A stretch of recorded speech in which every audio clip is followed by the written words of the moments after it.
Hi dears, എല്ലാവർക്കും അടുത്തൊരു വീഡിയോയിലേക്ക് സ്വാഗതം. ഇന്നൊരു റവ ലഡു ആണ് ഉണ്ടാക്കുന്നത്. പക്ഷെ സാധാരണ നമ്മൾ ഉണ്ടാക്കുന്ന റവ ലഡുവിനേക്കാളും കുറച്ച് വ്യത്യസ്തമായിട്ട് കുറച്ചും കൂടി നല്ലൊരു ടേസ്റ്റും ഒരു ഫ്ലേവറും ഒക്കെ കൊടുക്കുന്ന ഒരു ലഡു ആണ് കേട്ടോ ഇത്. അപ്പോൾ വളരെ ഈസി ആയിട്ട് 10 മിനിറ്റ് കൊണ്ട് നമുക്ക് ഉണ്ടാക്കാനും പറ്റും. അപ്പോൾ ഇതെങ്ങനെയാണ് റെഡിയാക്കുന്നതെന്ന് നോക്കാം.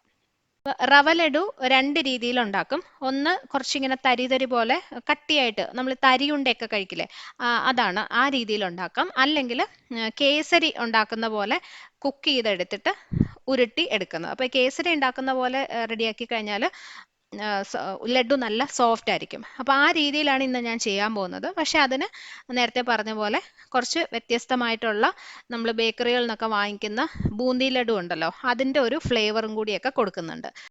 റവ ലഡു ഉണ്ടാക്കുമ്പോൾ നമ്മൾ എപ്പോഴും ഒന്ന് ശ്രദ്ധിക്കാനുള്ളത് ഈ റവ, പഞ്ചസാര, വെള്ളം ഇതിൻ്റെ മൂന്നിൻ്റെ അളവാണ്. അത് കൃത്യമായിട്ട് എടുത്തു കഴിഞ്ഞാൽ ഈസി ആയിട്ട് നല്ല പെർഫെക്റ്റ് ആയിട്ട് ഉണ്ടാക്കാൻ പറ്റും. അപ്പോൾ ഇന്ന് ഞാൻ എടുത്തിരിക്കുന്നത് 1 കപ്പ് വറുക്കാത്ത റവയാണ്. നിങ്ങളുടെ കയ്യിലുള്ള ഏതെങ്കിലും കപ്പിലോ ഗ്ലാസ്സിലോ അളന്നെടുക്കുക. അതേ കപ്പിൽ അല്ലെങ്കിൽ ഗ്ലാസ്സിൽ തന്നെ പഞ്ചസാരയും വെള്ളവും കൂടി അളന്നെടുക്കണം. എന്നാലേ അതിൻ്റെ ആ ഒരു പാകം കറക്റ്റ് ആവത്തുള്ളേ.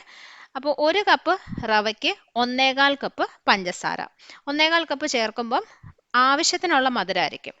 നല്ല ഒത്തിരി മധുരം ഉണ്ടാവത്തില്ല. അപ്പോൾ അഥവാ നിങ്ങൾ കൂടുതൽ മധുരം ഇഷ്ടമുള്ള ആൾക്കാരാണെങ്കിൽ വേണം ഒരു 1.5 കപ്പൊക്കെ വേണേലും ചേർക്കാം. പഞ്ചസാരയുടെ അളവ് മാത്രം കുറച്ചൊക്കെ നമ്മുടെ ഇഷ്ടം പോലെ അങ്ങോട്ടും ഇങ്ങോട്ടും ഒക്കെ മാറ്റം വരുത്താം കേട്ടോ.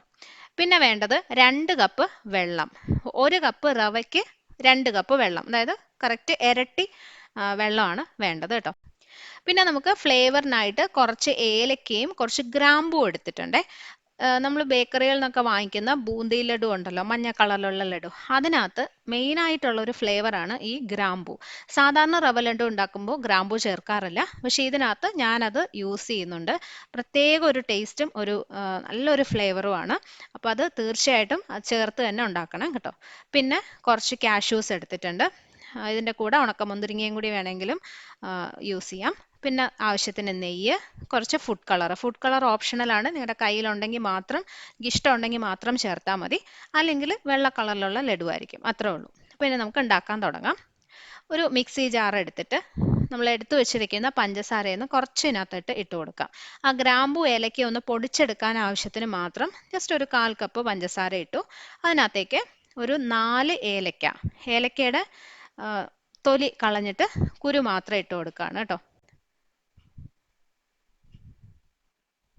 അതിൻ്റെ കൂടെ ഒരു 5-6 ഗ്രാമ്പും കൂടി ഇട്ടിട്ട് നല്ലോണം ഒന്ന് പൊടിച്ചെടുക്കാം. ഇനി ഒരു പാൻ വെച്ച് അതിനകത്തേക്ക് കുറച്ച് നെയ്യ് ഒഴിച്ചു കൊടുക്കാം. ജസ്റ്റ് ഒരു 1.5 ടേബിൾ സ്പൂണോളം നെയ്യ് ഒഴിക്കുന്നുണ്ട്. ഇതിപ്പം കാഷ്യൂസ് ഫ്രൈ ചെയ്യാനും റവയൊന്ന് വറുത്തെടുക്കാനും രണ്ടിനും കൂടിയുള്ള നെയ്യാണ് ഞാൻ ഒഴിച്ചിരിക്കുന്നത്.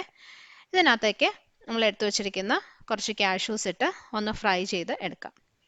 ഇതുപോലൊരു ഗോൾഡൻ കളറാകുമ്പോൾ നെയ്യിൽ നിന്ന് മാറ്റാം. ഇനി ഇതേ നെയ്യിലോട്ട് തന്നെ നമ്മൾ എടുത്തു വെച്ചിരിക്കുന്ന റവ ഇട്ട് കൊടുക്കുക. ചെറിയ തീയിലിട്ടിട്ട് ചെയ്യണം, ഒന്ന് വറുത്തെടുക്കണം. തീ കൂട്ടിയിട്ട് കഴിഞ്ഞാൽ അതിൻ്റെ കളറൊക്കെ മാറിപ്പോവും. ജസ്റ്റ് ഒരു 1 മിനിറ്റ് ലോ ടു മീഡിയം ഫ്ലെയിമിലിട്ടിട്ട് ഒന്ന് ഫ്രൈ ചെയ്തെടുത്താൽ മതി. നല്ലൊരു മണം വരും റവ ചെറുതായിട്ട് മൂക്കുന്നതിൻ്റെ. പക്ഷെ നിറം മാറാതെ ശ്രദ്ധിക്കണം. അപ്പോൾ എപ്പോഴും തീ കുറച്ചിടണം.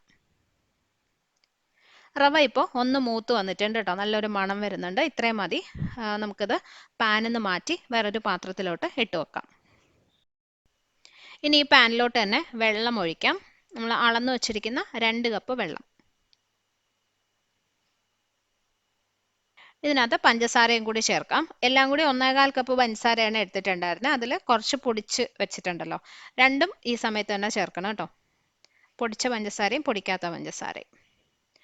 ഈ പഞ്ചസാര വെള്ളത്തിൽ നല്ലോണം അലിഞ്ഞ് വെള്ളം ഒന്ന് ചൂടായി വന്നാൽ മതി. അതായത് പഞ്ചസാര കുറുകി പാനിയാവുമൊന്നും വേണ്ട, ജസ്റ്റ് ഒന്ന് തിളയ്ക്കണം, അത്രേ ഉള്ളൂ. പിന്നെ കുറച്ച് പൊടികളൊക്കെ കിടക്കുന്നത് ഈ ഗ്രാമ്പൂവിൻ്റെ ഏലക്കയുടെ ഒക്കെ പൊടികളാണ് കേട്ടോ, അല്ലാതെ വേറെ ഒന്നുമല്ല. അപ്പോൾ ഇതൊന്ന് അലിഞ്ഞ് വരട്ടെ. അതെ, പഞ്ചസാര നന്നായിട്ട് അലിഞ്ഞ് വെള്ളം ചെറുതായിട്ട് ചൂടായി തുടങ്ങി. ഈ സമയത്ത് നമ്മൾ വറുത്ത് വെച്ച റവ ഇട്ട് കൊടുക്കുക. റവ ഇട്ട് കഴിഞ്ഞിട്ട് ഉടനെ തന്നെ നന്നായിട്ട് ഇളക്കി കൊടുക്കണം, അല്ലെങ്കിൽ പെട്ടെന്ന് കട്ട പിടിച്ചു പോവും. കട്ടയൊന്നും ഇല്ലാതെ മിക്സ് ചെയ്ത് എടുക്കാനായിട്ട് ശ്രദ്ധിക്കുക. അതുപോലെ ഇതിപ്പം നല്ല ലൂസായിട്ട് തോന്നും, പക്ഷെ അറിയാലോ റവ പെട്ടെന്ന് വെന്ത് അതിനകത്തോട്ട് നല്ലോണം അങ്ങ് വെള്ളം പിടിക്കും. അപ്പോൾ ഇത് കുറച്ചൊന്ന് ഇങ്ങനെ ഇളക്കി കൊടുത്തുകൊണ്ടിരിക്കാം, കട്ട പിടിക്കാതെ ഇളക്കി കൊടുക്കാം. ഇപ്പോൾ കണ്ടോ റവയിലോട്ട് നല്ലോണം വെള്ളം ഒന്ന് പിടിച്ചിട്ടുണ്ട്. ഈ സമയത്ത് കുറച്ചും കൂടി നെയ്യ് ഒഴിച്ചു കൊടുക്കുക. നെയ്യുടെ അളവ് നിങ്ങൾക്ക് ഇഷ്ടം പോലെ അഡ്ജസ്റ്റ് ചെയ്യാം കേട്ടോ. നല്ല നെയ്യുടെ ടേസ്റ്റുള്ള ലഡുവാണ് ഇഷ്ടമെങ്കിൽ കൂടുതൽ ചേർക്കാം. ഞാൻ ജസ്റ്റ് ഒരു 2 ടീസ്പൂണേ ഒഴിച്ചിട്ടുള്ളൂ. എന്നിട്ട് നന്നായിട്ട് മിക്സ് ചെയ്ത് കൊടുക്കുക. അതുപോലെ ഈ സമയത്ത് നിങ്ങൾക്ക് വേണമെങ്കിൽ ഫുഡ് കളറും കൂടി ചേർത്ത് കൊടുക്കാം. ഞാനിന്നിപ്പോൾ 2 കളറിൽ ഓറഞ്ചും യെല്ലോയും കളർ ചേർക്കുന്നുണ്ട്. അതുകൊണ്ട് ലാസ്റ്റ് ഇത് 2 ആക്കിയിട്ട് മാത്രമേ ഫുഡ് കളർ ചേർക്കുന്നുള്ളൂ. നിങ്ങൾ ഒരു കളറിൽ മാത്രമാണ് ലഡു ഉണ്ടാക്കുന്നതെങ്കിൽ ഈ സമയത്ത് തന്നെ ഒഴിച്ചു കൊടുത്താൽ മതി.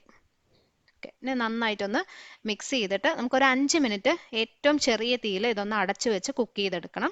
അപ്പോഴേക്കും ബാക്കി വെള്ളവും കൂടിയൊക്കെ പിടിച്ച് ഇത് നല്ല പാകത്തിന് സെറ്റായി വരും. ഏറ്റവും ചെറിയ തീയിൽ തന്നെ വെക്കാനായിട്ട് ശ്രദ്ധിക്കുക. ഇടയ്ക്കിടയ്ക്ക് ഒന്ന് തുറന്ന് ഇളക്കി കൊടുക്കുകയും ചെയ്യാം. നമുക്കത് അടച്ചു വയ്ക്കാം. അപ്പോൾ ഒരു 5 മിനിറ്റ് ഒക്കെ കഴിയുമ്പോൾ ദേ റവ ഇതുപോലെ വെന്ത് കണ്ടോ, വെള്ളമെല്ലാം നല്ലതായിട്ട് പിടിച്ചു വന്നിട്ടുണ്ട്. ഇത് ഈ ഒരു പരുവത്തിലാവണം കേട്ടോ. എന്നാലേ നമ്മൾ ലഡു ഉരുട്ടിയെടുത്ത് കഴിയുമ്പോൾ അത് കറക്റ്റായിട്ട് സെറ്റായി വരത്തുള്ളൂ. അല്ലെങ്കിൽ ഭയങ്കര സോഫ്റ്റ് ആയിരിക്കും. ഓക്കെ, അപ്പോൾ ഇത് ഇടയ്ക്ക് ഞാനൊരു 2-3 പ്രാവശ്യം തുറന്ന് ഇളക്കി കൊടുത്തിട്ടുണ്ടായിരുന്നേ. അങ്ങനെ ഒട്ടും അടിയിൽ പിടിക്കുന്നില്ല എന്ന് നോക്കണം. ഇത് ഇത്രയും വെള്ളമൊക്കെ പിടിച്ചിട്ടുണ്ടെങ്കിലും റവ നല്ല സോഫ്റ്റ് ആണ് കേട്ടോ. അത് പാകത്തിന് വെന്ത് നല്ല സോഫ്റ്റ് ആയിട്ടാണുള്ളത്. അപ്പോൾ കഴിക്കുമ്പോഴും അതുപോലെ തന്നെ ലഡു സോഫ്റ്റ് ആയിരിക്കും. അപ്പോൾ ഇതിന് ഞാൻ ദേ 2 ആക്കിയിട്ട് ഇതിനകത്ത് കളറ് ചേർക്കാൻ പോവാണേ. അപ്പോൾ ഒരു പോർഷൻ അങ്ങോട്ട് മാറ്റി വെക്കാം. ഇതിൻ്റെ പകുതിയിൽ ഞാനിപ്പോൾ ഓറഞ്ച് കളറാണ് ചേർക്കുന്നത്. എനിക്ക് ഇഷ്ടമുള്ള കളറിൽ ലഡു ഉണ്ടാക്കാം. ഇതുപോലെ തന്നെ ബാക്കിയുള്ളതിൽ മഞ്ഞയും കൂടി ചേർക്കുകയാണ്. ഞാൻ ഈ എടുത്തിരിക്കുന്നത് കേക്കിനൊക്കെ ചേർക്കുന്ന ജെൽ കളറാണ് കേട്ടോ. അപ്പോൾ അതങ്ങനെ കുക്ക് ചെയ്തില്ലെങ്കിലും കുഴപ്പമൊന്നുമില്ല, ലാസ്റ്റ് ചേർത്ത് കൊടുത്താൽ മതി. അപ്പോൾ അതെ, രണ്ടും റെഡി ആയിട്ടുണ്ട്. ഇനി ചെറിയ ഈ ചൂടോട് കൂടി തന്നെ ഇത് ഉരുട്ടിയെടുക്കുക. ഒരുപാട് തണുക്കാനായിട്ട് നിൽക്കരുത്. ചൂടോട് കൂടി ഉരുട്ടിയാലേ അത് കറക്റ്റായിട്ട് നമുക്ക് ഷേപ്പ് ചെയ്തെടുക്കാൻ പറ്റുള്ളൂ. ഭയങ്കര ഈസിയാണ്. റവ പാകത്തിന് വെന്ത് വന്നിരിക്കുന്നതുകൊണ്ട് തന്നെ ഉരുട്ടാനൊന്നും നമുക്ക് ഒരു ബുദ്ധിമുട്ടും ഉണ്ടാവത്തില്ല. എന്നിട്ട് നമ്മൾ വറുത്ത് വെച്ച കാഷ്യൂനട്ടും കൂടി ഒന്ന് വെച്ച് കൊടുക്കാം. ഉണക്കമുന്തിരിങ്ങയാണ് ഇഷ്ടമെങ്കിൽ അതും വെക്കാം കേട്ടോ. അപ്പോൾ ഇത്രയേ ഉള്ളൂ, ലഡു റെഡി ആയിട്ടുണ്ട്. വളരെ ഈസി ആയിട്ട് 10 മിനിറ്റ് കൊണ്ട് നമുക്ക് ഉണ്ടാക്കാൻ പറ്റും. നല്ല ടേസ്റ്റുമാണ്. ഇതുണ്ടാക്കി കഴിഞ്ഞാൽ ചൂടോടുകൂടി കഴിക്കുന്നേക്കാളും കുറച്ച് സമയം വെച്ച് നന്നായിട്ട് തണുത്തിട്ടോ അല്ലെങ്കിൽ അടുത്ത ദിവസമൊക്കെ ആകുമ്പോഴാണ് അതിൻ്റെ കറക്റ്റ് ഫ്ലേവറൊക്കെ വരുന്നത്. ചൂടോടുകൂടി കഴിച്ചു കഴിഞ്ഞാൽ കുറച്ചും കൂടി നമുക്കിങ്ങനെ ഒട്ടുന്ന പോലെയൊക്കെ തോന്നും. അപ്പോൾ എന്തായാലും നിങ്ങളിത് ട്രൈ ചെയ്ത് നോക്കണം. വളരെ ഈസിയാണ്, കുട്ടികൾക്കൊക്കെ നല്ല ഇഷ്ടമാവും. ഉണ്ടാക്കി നോക്കിയിട്ട് അഭിപ്രായം അറിയിക്കണം. റെസിപ്പി ഇഷ്ടമായെങ്കിൽ ലൈക്ക് ചെയ്യാനും ഷെയർ ചെയ്യാനും കമൻറ്റ് ചെയ്യാനും മറക്കരുത്. സബ്സ്ക്രൈബ് ചെയ്തിട്ടില്ലാത്തവരുണ്ടെങ്കിൽ ഒന്ന് ചെയ്ത് സപ്പോർട്ട് ചെയ്യണേ. അപ്പോൾ അടുത്തൊരു റെസിപ്പിയായിട്ട് നമുക്ക് വീണ്ടും കാണാം. Bye friends, thank you for watching.